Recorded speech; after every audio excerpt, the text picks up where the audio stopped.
Hello, hello, hello. Welcome to the holiday edition of DBT Deliveries. I'm Quigley Malcom, an engineer on the core team.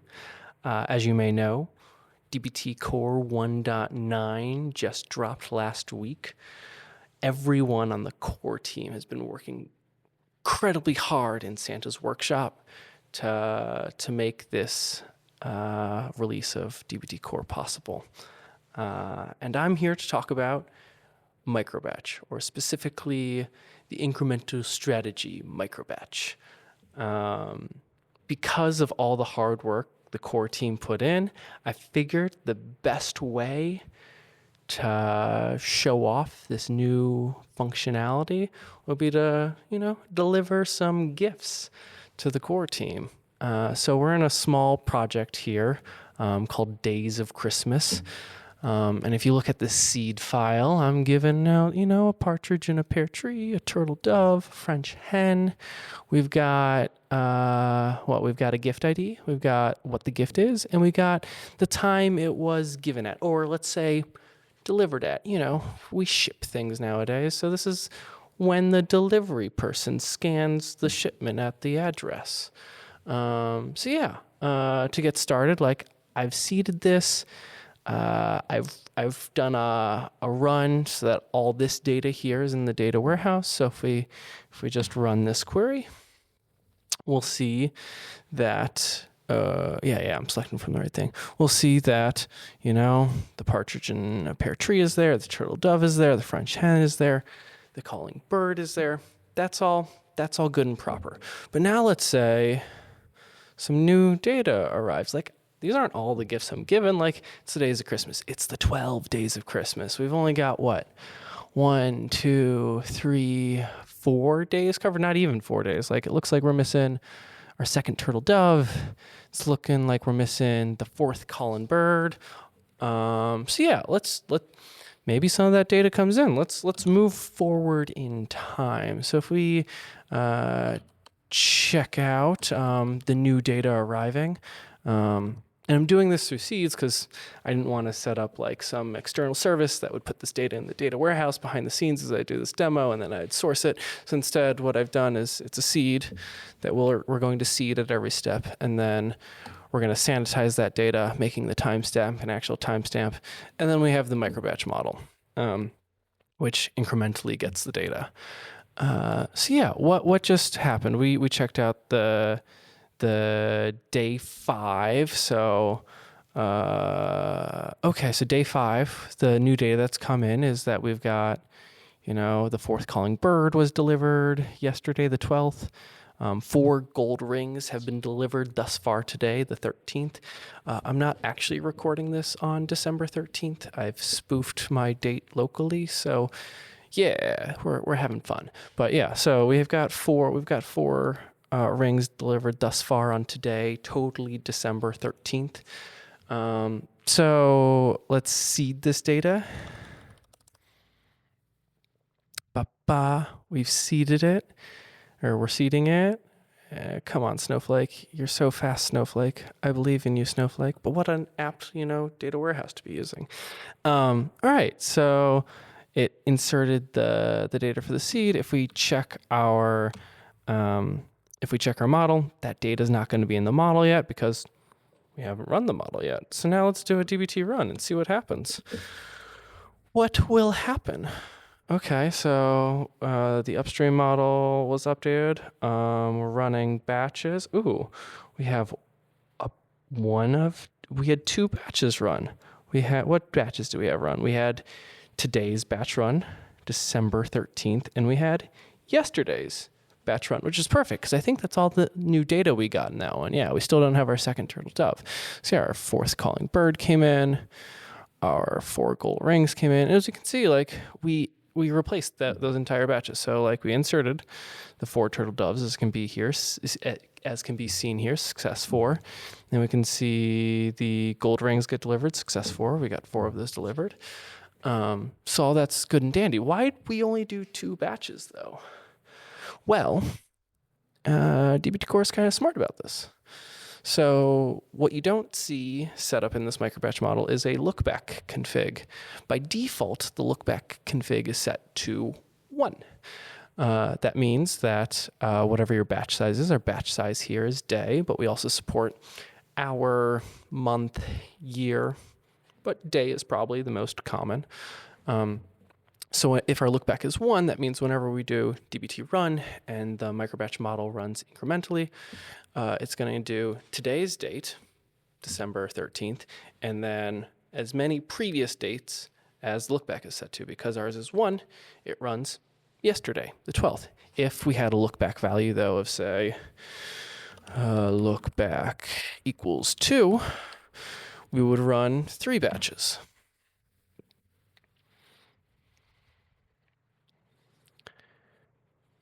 There we go. We're running the 11th. Hey-oh, that's there. That's beautiful. We're running the 12th. Perfect. And we ran the 13th. Fantastic. Okay, so yeah, we can see that as we change the look back, it changes how many previous batches we run. And that's because we might know that we have regularly late arriving data. Maybe we know that our data generally always arrives within a day. So we leave the default to 1. If things take like a week to arrive, you might want your look back set to 7. But I would set the look back based on your normal latency, not the exceptional, because we have other tools to handle exceptional circumstances. So let's just, did I already show that this data is there? No, I didn't. All right, let's show that the data is there, just so you believe me that this is all working. Yeah, okay, we've got our 4 gold rings, we've got our 4 calling birds, and we still have our other data, the 3 French hens, the 1 turtle dove, and the 1 partridge in a pear tree. So let's move forward again in time. Okay, our second turtle dove just arrived. Maybe when the delivery person delivered it, they scanned it, but whatever, like the system to get that data to the data warehouse, scanner to data warehouse, for some reason that was delayed. Who knows? Maybe it, had a little too much eggnog. Either way, the data finally arrived. If we run dbt run, though, we're not going to get that information. Well, first we have got a seed in that data. Bop, bop, bop. All right, we've seeded that data. Now if we run a dbt run, it's not going to pull in the data. Again, our look back by default is 1, so we're going to run the 13th and the 12th. So you'll notice that we ran the 13th and the 12th. What we didn't run is we didn't run the 10th. And so if we examine that data, we're not going to have the second turtle dove in there. We're only going to have 1 turtle dove in there. So how do we get the second turtle dove? Well, with microbatch, you can do targeted backfilling, which is wonderful. You don't have to do a full refresh to get this exceptionally late data backfilled. You don't have to do some weird logic in your model. All you got to do is provide 2 flags in your invocation. So dbt run, event time start. We're going to do 2024, 12, 10. Ooh. And then we're going to do event time end, 2024, 12, 11. And so what this is doing is saying, hey, and because my batch size is a day, I'm essentially only specifying 1 day. So 1 batch is going to run the 10th. If I had an hourly batch size, though, this would run 24 batches, which, yeah, that would do that. But we only have a batch size of day, so we're going to have 1 batch. Batch 1 of 1 started, batch 1 of 1 completed. We only ran that 1 batch. It was the 10th that was run. If we go check out that data, hey, we've got our second turtle dove. You may have noticed that it reorganized the order that the data came in. That's because we Snowflake, we replaced the whole batch. So we reinserted the turtle dove with ID2, and we freshly added the turtle dove with ID 14. Yeah, so we reprocessed the whole batch, which is desirable. You don't know what all changed. Okay. There's a gap in our data, though. We've got when things were delivered. We've got what was delivered. But I'm not delivering a gift to one person. I'm delivering gifts to the entire core team. But I don't know what gift went to who. This is a problem. So let's say our upstream begins supplying that data. Heyo, we've got a receiver. Okay, so let's seed that data.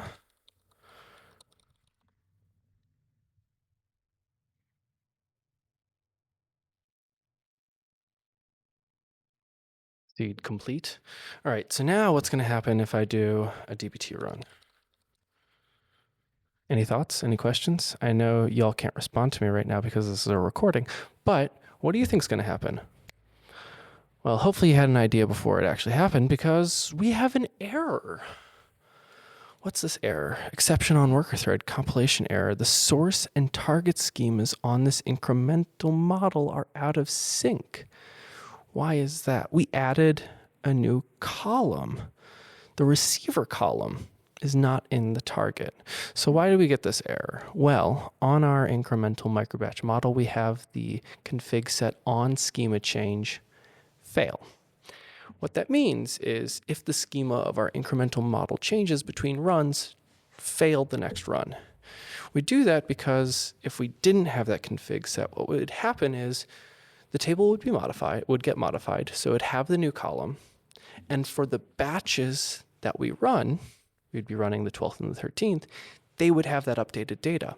However, our prior batches, the 10th, the 11th, the 10th, the 9th, they would all have null for that column, which wouldn't be great. I mean, sometimes that's sort of desirable. Sometimes you can have that. In this instance, I want to know when the schema changes, because when that happens, I want to know that I should do a full refresh of the model.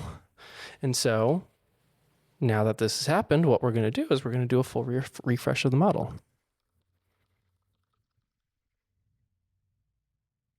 And so with that full refresh, we're going to run 5 batches. We're going to run the 9th through the 13th. So we'll see that happen here. There's the 9th, there's the 10th. We've got the 11th. There's the 12th, there's the 13th. Wait, there's another error? What happened? Well, let's see what's in the data warehouse. Okay, so in the data warehouse, we've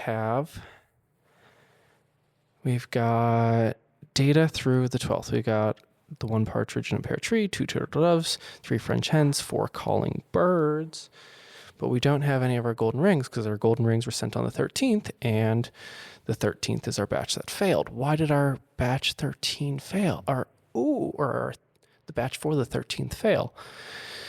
Looks like the Grinch didn't want me to know that gold rings were delivered. Maybe he wanted to steal the gold rings. I don't know.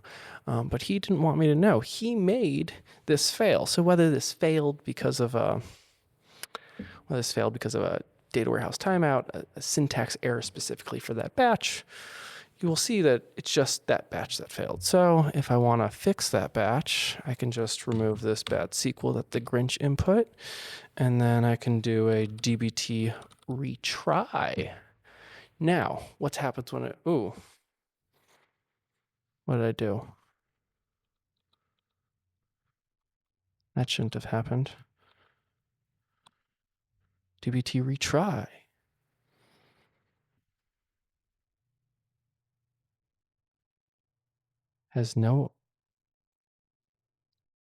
What happened? Okay. It's because our previous command was dbt show. We examined the data in the data warehouse. And now when we do dbt retry, our previous command was a dbt show, not a dbt run. All right, I'm going to bring back that error for a second. We're going to sit through that error again because I want to show something cool. I'm sorry. All right, so we're doing that full refresh. We're going to have 5 batches run.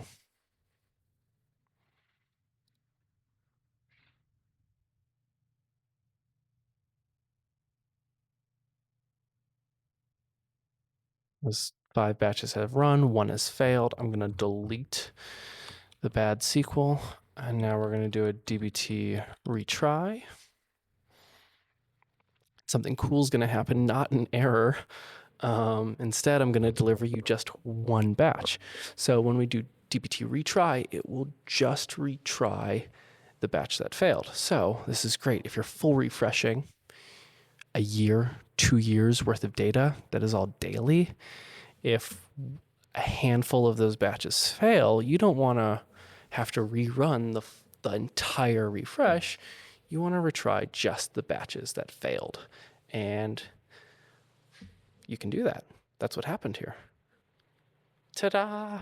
I don't really have much more to say. That's the end of this Christmas gift. To note, this code is available online in a repository, I believe, called 12 days of microbatch or something like that. It's publicly available on our GitHub. To note, though, this data all depends on it being December 13th. If it is not December 13th, your experience might be a little different because as we talked about, the default lookback on an incremental microbatch model is 1. So if you were to run this on, say, December 18th, when you do dbt run, it would run the batch for the 18th and the 17th, which we don't have any data here for the 18th and the 17th. So your mileage may vary. You can spoof the date of your system, and so you can try doing that. But yeah, that's all there is to it. Have a great evening. Bye.